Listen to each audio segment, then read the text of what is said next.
বলিউডের সোনাল চৌহান আসছেন দরদ নিয়ে।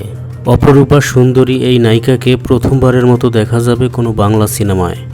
আর সাথে যদি থাকে বাংলার কিং খান, তাহলে তো কোনো কথাই নেই। সেপ্টেম্বর মাসে প্যান ইন্ডিয়া আকারে মুক্তি পেতে যাচ্ছে দরদ, এবং এই সিনেমার সবথেকে বড় আকর্ষণ বলিউডের অপরূপা সুন্দরী সোনাল চৌহান।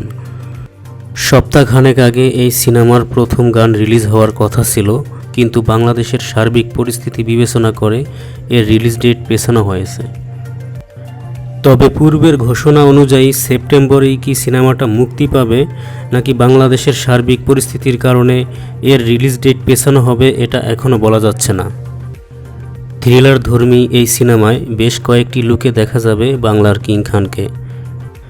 এই ছবির পরিচালক অনন্য মামুন জানিয়েছেন, এইরকম চরিত্রে এর আগে কখনোই শাকিব খানকে দেখা যায়নি। দর্শক যতক্ষণ সিনেমা হলে থাকবে, শাকিব খানের উপর থেকে চোখ সরাতে পারবে না। এই তো কয়েকদিন আগে দুবাইতে গোল্ডেন ভিসা পেলেন শাকিব খান, যেটা বলিউড এবং হলিউডের হিরোরা পেয়ে থাকেন। বাংলা সিনেমার হিরো হিসাবে এটাই প্রথম। তো সেখানে প্রেস কনফারেন্সে শাকিব খান তার ভবিষ্যৎ পরিকল্পনা নিয়ে বেশ কিছু কথা জানান।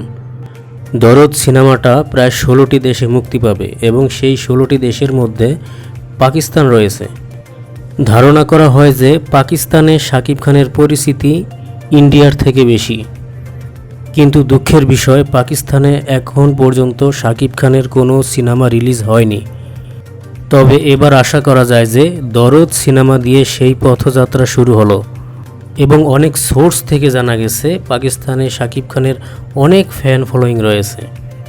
পাকিস্তানের বেশ কিছু নায়িকারা আগ্রহী শাকিব খানের সাথে কাজ করতে, এবং সেখানকার নামি দামি বেশ কিছু প্রযোজনা প্রতিষ্ঠান এবং পরিচালকরা মুখিয়ে আছেন কখন তার সাথে কাজ করবেন।